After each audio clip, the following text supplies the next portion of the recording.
Gondrong punya anak buah berapa? Sekitar 30-an Kak Gede. Segitu. Tapi kalau dilihat dari peta yang dia sudah buat ini, dia akan kerahkan lebih daripada itu Kak Gede. Waktunya kian dekat.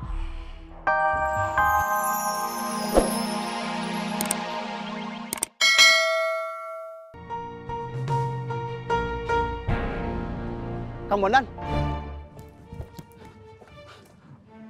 Punten Kang. Ada apa kok? Punten Kang. Plongo mau bicara sebentar. Boleh? Ya. Punten Kang. Akang masih ingat sama kita kan? Maksud kamu apa, Plongo? Punten Kang. Plongo sama teman-teman teh kecewa sama Akang. Kecewa? Iya Kang. Plongo teh selalu berdoa setiap hari untuk makmur. Biar makmur teh kayak dulu lagi. Plongo juga berharap Akang teh nggak salah langkah. Agar nantinya teh nggak jadi bumerang buat Akang sendiri. Buat kita. Buat makmur Kang. Plongo mohon Kang. Tolong pikirkan lagi Kang.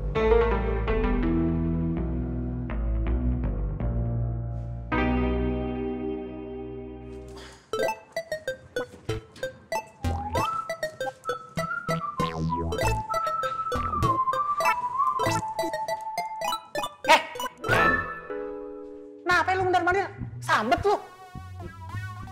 Enggak Bang Tommy. Buku Ismet diambil sama emak. Makanya Ismet lagi coba inget-inget yang ada di buku itu. Terus sekarang emak lu mana? Mendingan sekarang lu jauh-jauh dari gue. Daripada ntar gue kena perkara. Ah, nggak apa-apa Bang Tommy. Aman. Emak lagi di kios. Ismet disuruh emak buat nemenin Debbie Bah. Terus ngapain lu kemari? Mendingan sekarang lu jauh-jauh dari gue. Senah. Dulu Bang Tommy, Ismet mau nanya. Dia malah duduk. Lu mau nanya apaan? Pasti lu bercanda kan? Hah? Serius Bang Tommy? Tuhan kamu bukan hanya akan merugikan kamu sendiri, tapi juga saya, Jenggot. Niat gue cuma nyelamatin Makmur, Bang. Biar Gondrong gak gelap mata. Tindakan kamu menemui Gondrong itu hanya bikin Makmur tambah panas, Jenggot. Iya, Bang. Maafin gue, Bang. Lain kali kalau mau bertindak, koordinasi dengan saya. Iya, Bang.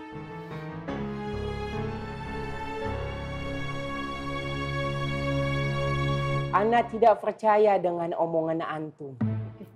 Bagaimana bisa dengan mudah antum memastikan bahwa Ukti Habibah semakin dekat dengan Fengki? Wan Faruk, ambo jamin. Iko jaminan mutu, lengkap plus buku. Wah, Tommy pasti melihat kertas itu Wan. Nah, lalu Tommy melapor pada Fengki. Fengki langsung dekati Habibah. Karena Indah mau kalah sama orang yang kirim surat itu Wan. Betul banget Wan kata Irman. Itu.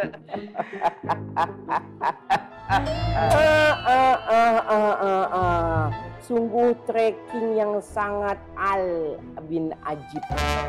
Lantas bagaimana tanggapan Ukti Habibah terhadap BR alias Bang Rohmat alias kumis tebal yang gak seberapa itu? Soal surat dari Ana yang nyasar. Insya Allah kita jamin min. Habibah plek ketiplek memilih Fengki daripada Bang Bewok. Ya nggak Man? Ayo mana? Kan Fengki tempel terus Habibah.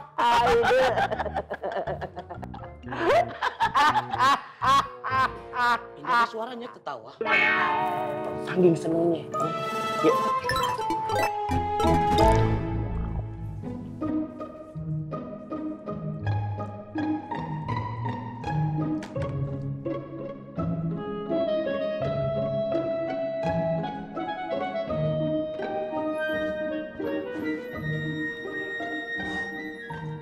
Assalamualaikum, Pak Wianti.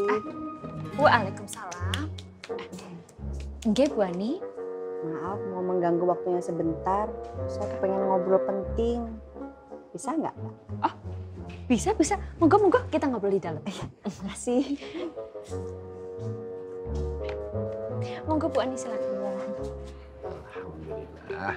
Assalamualaikum Mang Dharma. Assalamualaikum. Waalaikumsalam Bang Abuk, Bang Irman. Mohon maaf nih sebelumnya Mang Dharma. Kita mau nanya, Kenapa ya Fatin tadi pulangnya cepet ya? Saya nggak tahu, Bang Gabu.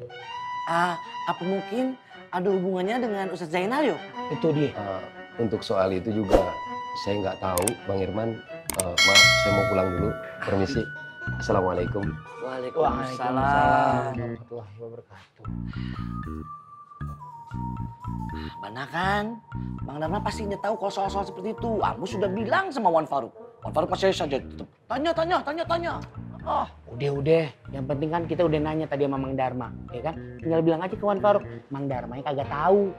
ayo mana? Ini tahuan. Ayo.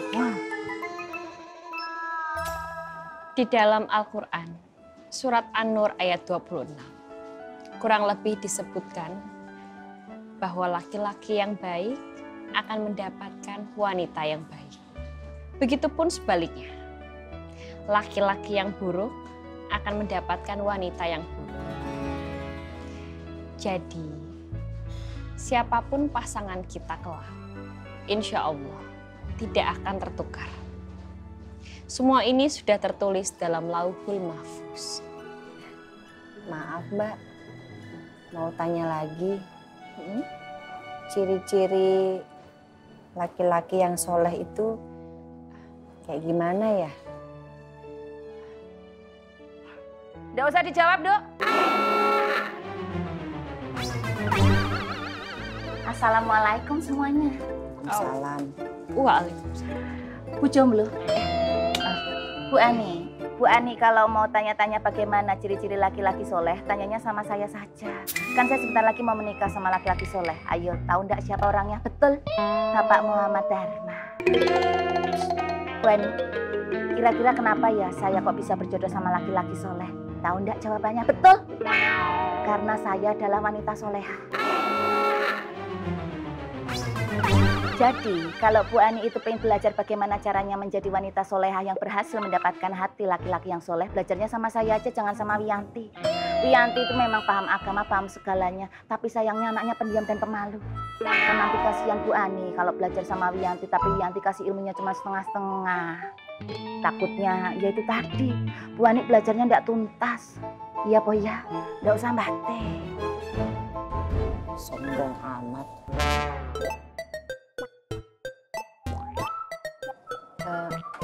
Ya udah kalau gitu, Mbak Yanti, saya pamit pulang dulu ya.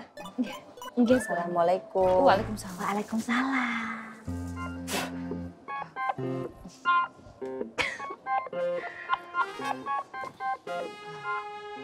Dondo.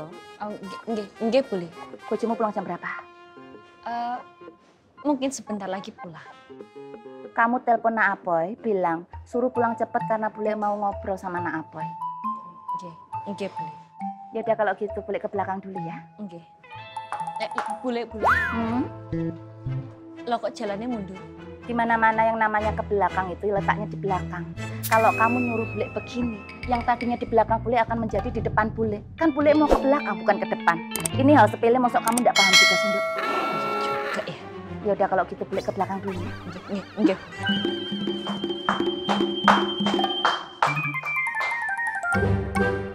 Seperti ini Kakak Bu yang saya lihat.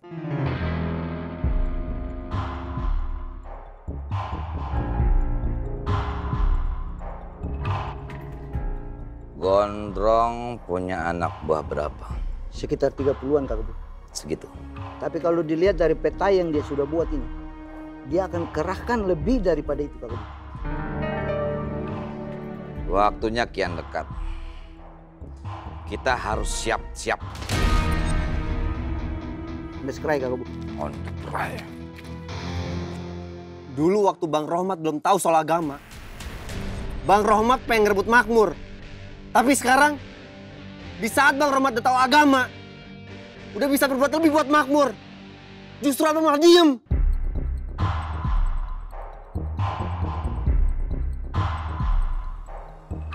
Makmur mau diacak-acak sama Bang Gondrong dan Kohreng. Abang rela makmur jatuh ke tangan mereka.